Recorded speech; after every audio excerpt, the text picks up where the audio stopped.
एक समय की बात है। हिमालय की गोद में बसे एक छोटे से आश्रम में एक पतिव्रता नारी, माता अनसुया, अपने पति महर्षि अत्रि के साथ निवास कर रही थी। अनसुया की पवित्रता और तप की ख्याति दूर दूर तक फैली हुई थी। देवताओं ने उन्हें उनके पति के प्रति उनकी अडिग निष्ठा के कारण पतिव्रता की उपाधि दी थी।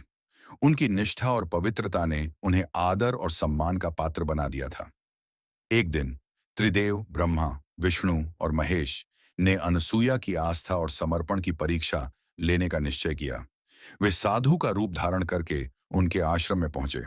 अतिथि का आगमन देखकर अनसुया ने उन्हें आदर पूर्वक आमंत्रित किया, लेकिन साधुओं ने उनका आतिथ्य अस्वीकार कर दिया। आश्चर्यचकित होकर अनसुया ने विनम्रता से पूछा, हे मुनिवर, क्या मुझसे कोई भूल हुई है कि आप मेरा सत्कार स्वीकार नहीं कर रहे हैं? साधुओं ने उत्तर दिया, हमारी एक प्रतिज्ञा है, जब तक तुम निर्वस्त्र होकर हमें भिक्षा नहीं दोगी, हम कुछ ग्रहण नहीं करेंगे। अनसुया यह सुनकर स्तब्ध रह गईं और बोली, यह कैसे संभव है? मैं तो एक पतिव्रता हूं, अपनी मर्यादा और लाज का त्याग कैसे कर सकती हूं?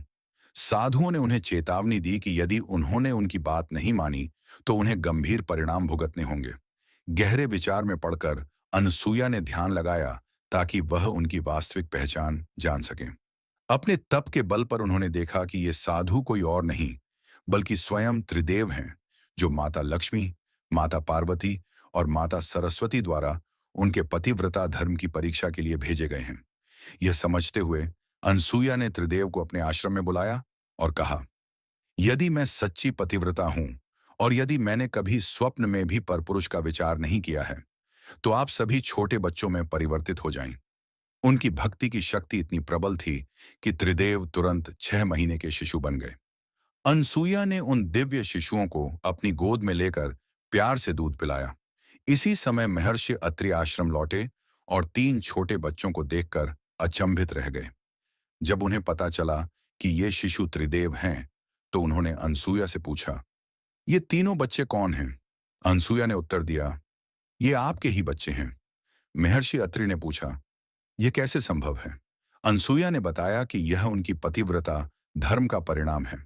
सभी देवता और राशि इस अद्भुत दृश्य को देखकर गर्व से भर गए।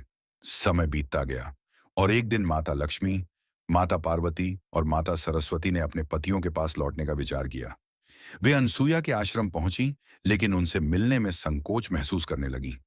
नारद मुनि, जो वहां मौजूद थे, ने देवियों को समझाया कि अनसुया की भक्ति और समर्पण की कोई तुलना नहीं है। तीनों देवियों ने फिर अनसुया से अपने पतियों को वापस पाने की प्रार्थना की।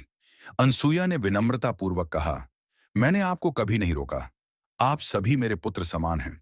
अनसुया की सच्चाई और भक्ति को देखकर देवियों ने उन्हें अपनी माता के रूप में स्वीकार कर लिया और उन्होंने त्रिदेव को पुनः उनका स्वरूप दे दिया।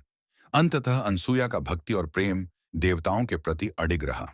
उन्होंने सबको सिखाया कि सच्चा प्रेम, समर्पण और निष्ठा हर बाधा को पार कर सकती है।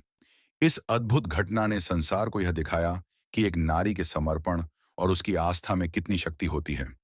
अनसुया की कहानी आज भी यह संदेश देती है कि जब हम अपने धर्म और कर्तव्यों के प्रति सच्चे होते हैं, तो संपूर्ण ब्रह्मांड हमारे संकल्प का आदर करता है। अनसुया की कहानी यह प्रमाण है कि प्रेम और त्याग की शक्ति असंभव को भी संभव बना सकती है।